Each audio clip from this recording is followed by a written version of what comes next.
Kondisi pramugari Esther saat ditemukan, sempat minta maaf ke orang tua sebelum kejadian.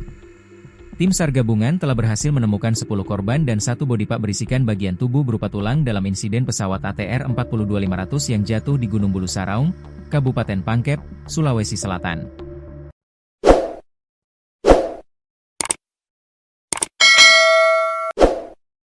Sampai saat ini tim Disaster Victim Identification, DVI, telah berhasil mengidentifikasi 3 korban.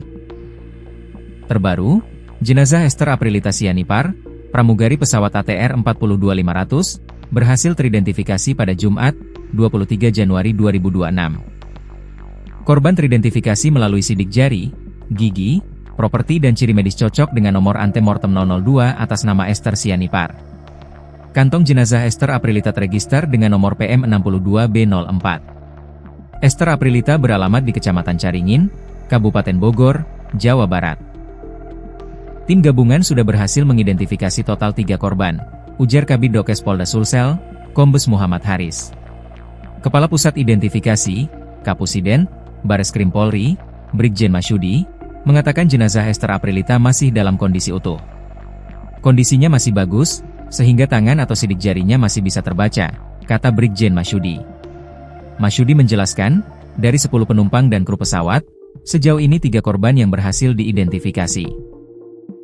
2 korban lainnya adalah Florencia Lolita Wibisono, pramugari, dan Deden Maulana dari Kementerian Kelautan dan Perikanan, KKP. 7 jenazah lainnya juga telah ditemukan tim SAR dan sudah berada di DVI Biddokes Polda Sulsel. Tim DVI masih melakukan proses identifikasi terhadap 7 kantong jenazah yang diterima. Adi Saputra, ayah dari Esther, sebelumnya telah berada di Makassar mengikuti perkembangan pencarian dan evakuasi. Adi Saputra mengaku telah menjalani pengambilan sampel DNA di RS Bayangkara Makassar pada malam sebelumnya sebagai bagian dari prosedur identifikasi korban. Sementara itu, Ibunda Esther, Jessie Burian, mengungkapkan bahwa ia masih sempat berkomunikasi dengan putrinya sehari sebelum kecelakaan terjadi. Chat terakhir hari Jumat malam. Kami masih chatting. Dia bilang dia di Jogja, ujar Jessie Burian. Menurutnya, Esther saat itu sedang menjalankan tugas penerbangan. Namun keesokan harinya, komunikasi mendadak terputus dan Esther tak lagi bisa dihubungi. Hal serupa juga dirasakan oleh sang ayah. Adi mengatakan komunikasi terakhir dengan Esther terjadi saat dirinya mengirim pesan WhatsApp pada Jumat, 16 Januari 2026, siang. Saya jam 12 siang karena saya lagi ke Jakarta. Mau jemput dia kalau mau pulang. Tapi tidak ada balasan, HP-nya sudah tidak aktif, ungkap Adi. Kabar hilangnya pesawat baru diterima Adi pada Sabtu sore dari pihak Indonesia Air Transport, IAT, perusahaan jasa penerbangan charter yang telah beroperasi sejak 1968. Kami dikabari dari perusahaan kalau pesawat yang ditumpangi Esther hilang kontak, ujarnya. Esther merupakan anak pertama dari 3 bersaudara dan telah berprofesi sebagai pramugari selama hampir 7 tahun. Di mata keluarga, Esther dikenal sebagai sosok anak yang baik dan penuh perhatian. Yang paling membekas, Adi mengungkapkan adanya pesan tak biasa dari putrinya dalam komunikasi terakhir. Dia sempat minta maaf kalau ada salah. Biasanya nggak begitu, tuturnya. Haru pemakaman Esther Aprilita di Bogor, pramugari korban pesawat ATR 42500. Esther Aprilita Sianipar pramugari pesawat ATR 42500 dimakamkan di TPU Gunung Gadung, Kecamatan Bogor Selatan, Kota Bogor, Sabtu, 24 Januari 2026. Pemakaman dimulai pukul 12.50 waktu Indonesia Barat. Peti jenazah Esther dikeluarkan dari mobil ambulans dan langsung digotong menuju liang lahat. Peti ini berwarna coklat dan ditutup menggunakan kain ulos khas suku Batak. Keluarga, kerabat, serta rekan Esther terlihat mengantar jenazah sampai ke liang lahat. Mereka mengelilingi liang lahat dan mendengar pendeta memimpin doa. Keluarga inti dari Esther pun terlihat membawa nisan serta karangan bunga. Suasana haru terasa saat peti jenazah mulai diturunkan ke liang lahat dan ditutup menggunakan tanah. Isak tangis terdengar lirih dari keluarga serta kerabat Esther yang hadir di pemakaman.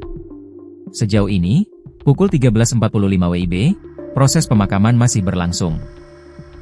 Sebelumnya, sebelum dimakamkan di TPU Gunung Gadung, jenazah Esther disemayamkan di rumah dukanya yang berlokasi di Komplek Perumahan Bukit Rancamaya, Desa Ciherang Pondok, Kabupaten Bogor sejak pagi tadi.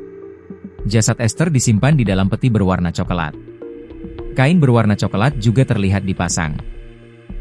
Sejumlah kerabat dan rekan almarhumah mengaku sangat terpukul atas kepergian Esther yang dikenal sebagai sosok pribadi yang ramah dan periang. Kehadirannya kerap membawa keceriaan di tengah lingkungan pertemanan maupun keluarga. Chatlini, 25, salah satu sahabat dekat Esther, mengungkapkan rasa kehilangan yang mendalam. Ia mengaku telah bersahabat dengan Esther sejak 15 tahun lalu. Saya sahabatan sudah 15 tahun. Dia itu periang, suka menghibur teman-teman, kata Chatlini. Semua korban kecelakaan pesawat ATR 42500 sudah teridentifikasi. Tim Disaster Victim Identification, DVI, Polda Sulsel telah mengidentifikasi 7 korban pesawat ATR 42500. Pesawat ATR 42500 jatuh di Bulu Saraung, Pangkep, Sulsel, Sabtu, 24 Januari 2026. Ada 10 penumpang pesawat ATR 42500.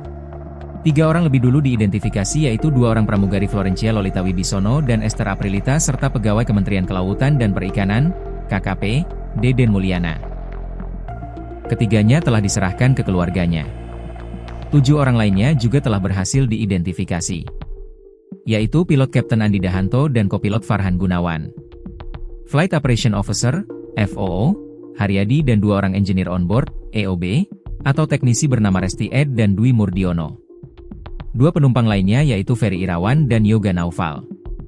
Keduanya merupakan pegawai KKP. Kapolda Sulsel, Irjen Juhandani Raharjo Puro, mengatakan seluruh penumpang pesawat ATR 42500 telah diidentifikasi. Ada 7 kru pesawat dan 3 penumpang, katanya. Terdapat 11 kantong jenazah yang diterima Bidokes Polda Sulsel. Berdasarkan hasil identifikasi, ditemukan identitas korban berjumlah 10 orang dalam manifest pesawat. Bodi ataupun tubuh masih bisa terbaca, bisa diidentifikasi lebih lanjut, ungkapnya. Kemudian dari 1 pack berisi tulang juga bisa dibuktikan adalah bagian tubuh dari salah satu korban yang 10 orang. Proses identifikasi menunjukkan seluruh kantong jenazah yang diterima merupakan korban pesawat ATR 42500. Seluruh jenazah teridentifikasi hingga Jumat 23 Januari malam kemarin. 10 korban sudah bisa diidentifikasi berdasarkan jumlah yang terdapat di manifest tadi malam. Dan identik semua dengan nama-nama korban yang masuk dalam manifest, jelasnya.